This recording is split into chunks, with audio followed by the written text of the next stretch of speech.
మన తెలంగాణలో మొట్టమొదటి ఫ్యాక్టరీ అవుట్లెట్ మన ముకుంద జ్యువెలర్స్ లో లైట్ వెయిట్ ఆభరణాలు కలెక్షన్స్ ఎన్నెన్నో అన్ని జ్యువెలరీస్ పై VA కేవలం 2 to 12% మాత్రమే. విచ్చేయండి ముకుంద జ్యువెలర్స్. కోదాడ రోడ్డు ప్రమాదం ఎంతో విషాదాన్ని మిగిల్చింది. మొత్తం మీద పోలీసులు కూడా ఎంతో రిస్క్ ఆపరేషన్ చేసి దాదాపు గంట పాటు శ్రమించి కూడా క్షతగాత్రాన్ని బయటకు తీశారు. కొంతమంది పోలీసులకు కూడా గాయాలైనటువంటి పరిస్థితి కూడా కనిపిస్తుంది. మొత్తం ఈ ప్రమాదానికి కారణం ఏంటి, ఎంతమంది మృతి చెందారు, ఎంతమంది గాయపడ్డారో కోదాడ DSPని అడిగి తెలుసుకుందాం. నిజంగా ఈ ప్రమాదాన్ని విషాదం అని చెప్పవచ్చు. ఎందుకంటే ఒక పండగ వేళ చాలా వరకు సాఫ్ట్వేర్ స్టూడెంట్స్ కూడా రాఖీ కట్టడానికి కూడా వెళ్తున్నటువంటి సమయంలోనే మొత్తం ఒక 6 చనిపోయారు. ఈ ప్రమాదానికి కారణం ఏంటి, ఎలా జరిగింది? ప్రమాద కారణం ఒకటి అతివేగము మరియు నిర్లక్ష్యము. నిర్లక్ష్యం అనేదేమో కంటైనర్ వల్ల ఉంది, అదేవిధంగా అతివేగం అనేది బస్సు డ్రైవర్ ఉంది. ఇద్దరు కూడా, అది యొక్క బస్సు డ్రైవరు మరియు కంటైనర్ డ్రైవర్ కూడా ఇద్దరు కూడా దీంట్లో వారి యొక్క భాగస్వామ్యం ఉంది ఈ యొక్క యాక్సిడెంట్ కావడానికి.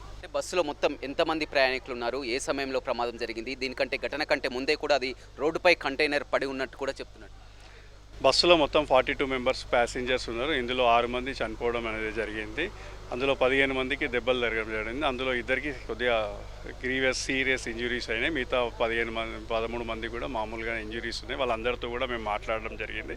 మిగతా 21 మంది కూడా వారి యొక్క గమ్యస్థానాలకు సేఫ్గా చేరడం అనేది జరిగింది. వీళ్ళని కూడా మరియు సూర్యాపేట హాస్పిటల్, కోదాడ అండ్ విజయవాడ, ఖమ్మం హాస్పిటల్లో వీళ్ళు ట్రీట్మెంట్ తీసుకుంటున్నారు. అందులో ఒక్కొక్కరికి మాత్రమే కొద్దిగా సీరియస్ ఉందని తెలిసింది. వాళ్ళని కూడా పర్సూ చేస్తున్నాం మేము.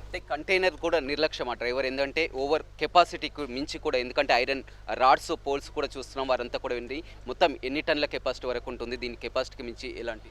ఇది ఒక కెపాసిటీకి మించింది అనేది క్లియర్గా తెలుస్తుంది. ఆ యొక్క స్టీరింగ్ అనేది కూడా అంత కెపాసిటీ ఉండడంతో వెనకాల అది కంట్రోల్ కానట్టు అనిపిస్తుంది. ఆ కంట్రోల్ కాకుండా రైట్ సైడ్ గుంజేసి ఒక డివైడర్ పైకి ఎక్కిందని చెప్పి మాకు అక్కడ ఉన్న సీన్ బట్టి తెలుస్తుంది. దీంట్లో కంటైనర్లో కూడా హెవీ, దానికి అంటే మించిన ఓవర్లోడ్ ఉందనేది దాన్ని చూస్తేనే మనకు క్లియర్గా అర్థమవుతుంది. కొంతమంది కూడా చికిత్స పొందుతున్నారు, వారి పరిస్థితి ఎలా ఉంది?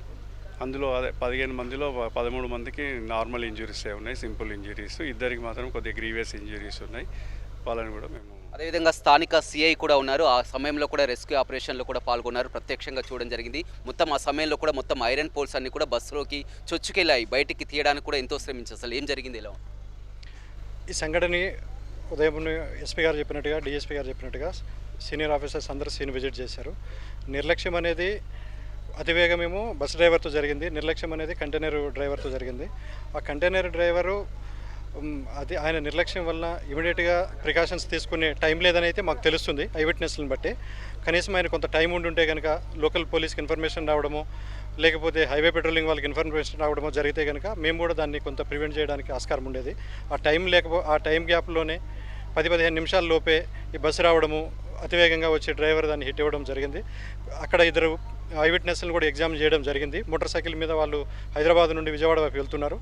వాళ్ళని అడిగితే కూడా ఈ బస్సు అతను సూర్యాపేట సూర్యాపేట ఏరియాలో ఉన్నప్పుడు, కోదాడ ఏరియాలోకి వచ్చినప్పుడు వీళ్ళని క్రాస్ చేసి స్పీడ్గా వెళ్ళడం జరిగిందని కూడా వాళ్ళు సంఘటనకు వచ్చి ప్రత్యక్షంగా చూసి వాళ్ళు రిస్క్ ఆపరేషన్లో పాల్గొన్నారు. వాళ్ళు సంఘటన చూసిన ప్రత్యక్ష సాక్షులు వాళ్ళు కూడా చెప్పారు. ఈ బస్సు డ్రైవర్ నిర్లక్ష్యమే, అతివేగమే దీనికి ప్రధానంగా కారణంగా కనిపిస్తుంది. రైట్, చూడొచ్చు. నిజంగా పోలీసులు ఏంటంటే ఉదయం తెల్లవారుజామున 5 గంటల నుంచి కూడా ఇప్పటి వరకు అంతా రెస్క్యూ ఆపరేషన్ చేయడం, క్షతగాత్రాన్ని బయటికి తీయడం, ఆసుపత్రికి తరలించడం, మొత్తం మీద చూస్తున్నట్లయితే దీంట్లో కంటైనర్ డ్రైవర్ తప్పిదమైతే ఆ బస్సు డ్రైవర్ కూడా అతివేగం కూడా ఇందులో ఇద్దరి తప్పిదాలు ఉంది. అదేవిధంగా కెపాసిటీకి మించి కూడా ఓవర్లోడ్తో వస్తున్నారని కూడా దాన్ని పూర్తి స్థాయిలో దర్యాప్తు చేస్తున్నాం, కఠినమైనటువంటి చర్యలు తీసుకుంటామని కూడా కోదాడ DSP చెప్తున్నారు. వినోస్ రవితో Ramesh, big TV, Nalgonda. Big TV, without fear or favor.